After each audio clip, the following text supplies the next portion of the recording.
গত কয়েক বছর আগে আমি মাহফিলে গিয়েছিলাম, বাংলাদেশের ঐতিহ্যবাহী জেলা বগুড়া জেলা।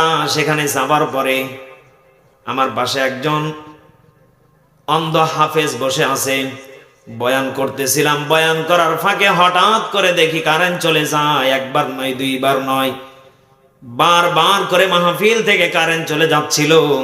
অনেক মানুষ ক্ষিপ্ত হয়ে গেল, রাগান্বিত হয়ে গেল, মানুষগুলি গালিগালাজ করতেছিল।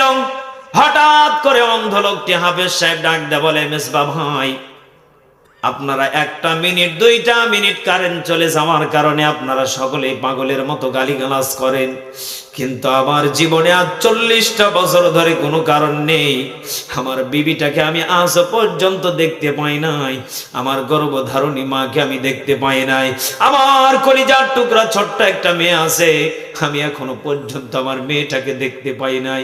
মেজবা ভাই, বলেন তো দেখি, আমার চাইতে আপনারা 1000 গুণ সুখে আছেন।